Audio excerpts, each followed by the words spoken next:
Olá, queridos! Que bom estarmos juntos novamente. Espero em Deus que todos estejam bem. Todos nós gostamos de super-heróis. Eles fazem sucesso tanto em quadrinhos como nos cinemas.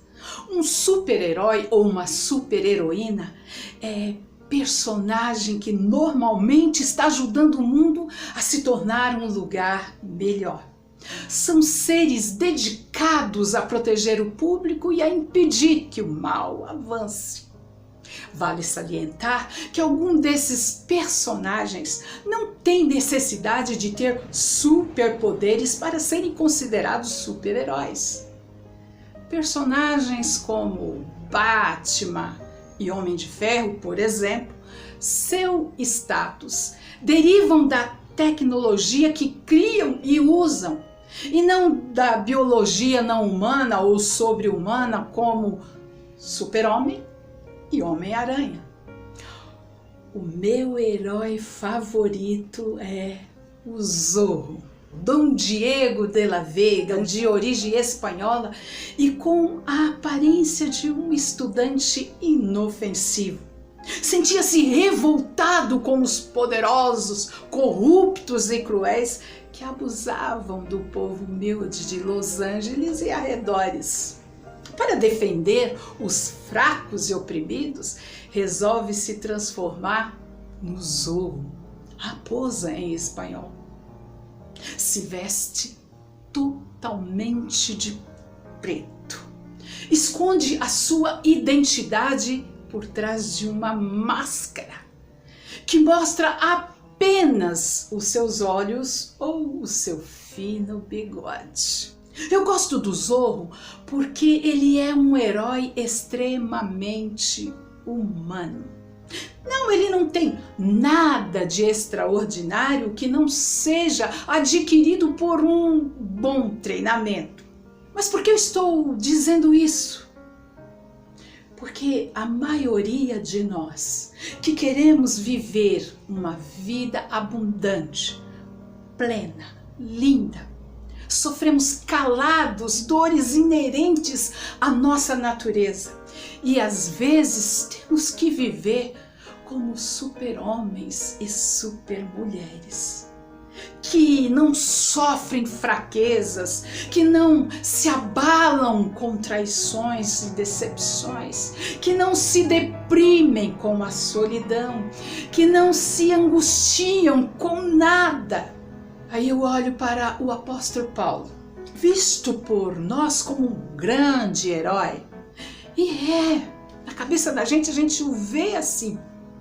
Ele consegue ser forte em Deus e ao mesmo tempo não negar a sua humanidade e fragilidade. Eu acho isso lindo. Na vida dele, a graça de Deus não o transformou num super-homem, mas manifestou-se em sua vida como o socorro, amparo nesses momentos difíceis. Lá em 2 Timóteo 4, Paulo se encontra no fundo do calabouço, numa solitária, fechado, visita só esporadicamente. Está velho, doente, à véspera da morte. E ele diz assim: meu tempo está quase terminando. Muito tempo lutei incansavelmente pelo meu Senhor, e no meio de tudo eu me conservei fiel a Ele. Agora chegou a hora de parar de lutar e descansar. Por favor, Timóteo, venha tão logo que puder, pois Demas me abandonou. Ele gostava mais das coisas dessa vida e foi para Tessalônica. Crescente foi para a Galácia, Tito para a Dalmácia. Só Lucas está comigo. Por favor, Timóteo, traga Marcos com você, porque ele me é útil para o ministério. Enviei Tíquico a Éfeso. Quando você vier, Timóteo, traga a capa que eu deixei na casa de Carpo, lá em Troade, e os meus livros, especialmente os pergaminhos. Alexandre, o ferreiro, me causou muito mal. Tome cuidado com ele, porque se opôs fortemente às nossas palavras. Na minha primeira defesa, Timóteo, ninguém apareceu para me apoiar. Todos me abandonaram. Mas o Senhor, não. O Senhor permaneceu ao meu lado e me deu forças para que, por mim, a mensagem fosse plenamente proclamada a todos os gentios. Eu fui muitas vezes libertado da boca do leão. O Senhor me livrará de toda obra do mal e me levará a salvo para o seu reino celestial. A Ele seja glória para todo sempre. Amém. Procure, Timóteo, estar aqui antes do inverno. E aí ele se despede. Não tem nada de super-herói numa carta dessa. Importante é ter em mente que essas são as últimas palavras de Paulo. Paulo foi um homem que passou por muitas dificuldades, apesar de ser homem de Deus e homem de fé. Sim, ele foi muitas vezes mal interpretado teologicamente, foi acusado de distorcer a mensagem divina e até de herege. E compreensões no seu pastorado, nossa, como? Alguns se revoltaram com sua pedagogia e insurgiram-se contra a sua autoridade. Ausência de suporte financeiro o tempo todo. As igrejas que ele fundou não tinham visão de sustentá-lo. Não, ele não foi valorizado em sua palavra. Muitas vezes era considerado um orador desprezível e sua presença muito fraca. Segundo historiadores, Paulo era baixinho, amorenado, de pernas curvas, sobrancelhas encontradas no meio da testa. Possivelmente sofria de uma conjuntivite crônica. E ele mesmo, em muitas ocasiões, se considerava um orador singelo. Tudo isso e muito mais, porque ele sentia zelo e compaixão pelas igrejas que fundara, sofria por elas, sem contar as suas questões pessoais, íntimas. Se você juntasse os pedacinhos da sua vida, vai verificar que o que Paulo sentiu tem muito a ver com o que você sente. Quantas vezes você não experimentou a sensação de ter sido abandonado, traído, deixado de lado, desprezado, solitário? Não importa quem você é, a sua idade, condição social, estágio civil, isso acontece com qualquer um.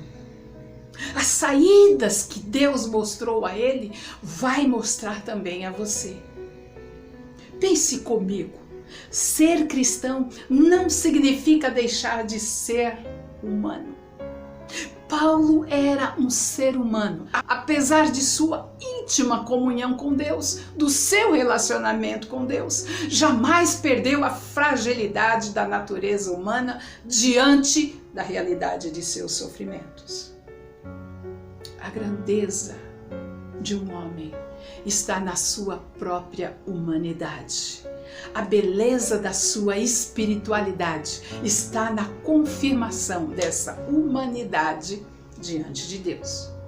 Olha só, diante da nossa dor, como Paulo, ele encontrou amigos que o acolheram. Isso quer dizer que amigos são a provisão de Deus, do amor de Deus, para nos acompanhar em nossa solidão. A graça de Deus supre tudo, mas mesmo assim precisamos de amigos. Paulo tinha Timóteo, tinha Lucas. Que lindo isso, porque embora sendo um homem cheio do Espírito Santo, ele não desprezava a companhia de um amigo como Timóteo, como Lucas. Ah, mas meus amigos me machucaram, meus amigos me feriram, eu já fui muito passado para trás, eu não quero saber de ninguém.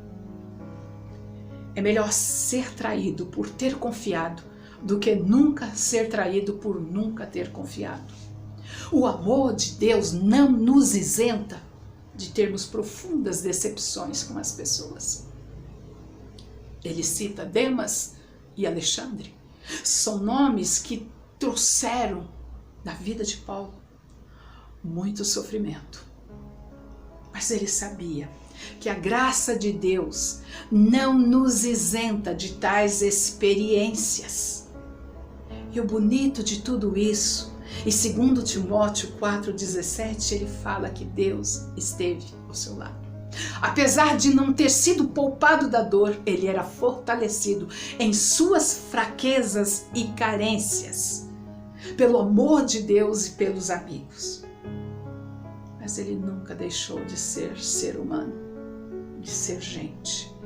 Porque para ele, Paulo, Deus não se assusta com nossa humanidade. Ele sabe que eu e você somos gente. Esse é o nosso grande desafio hoje.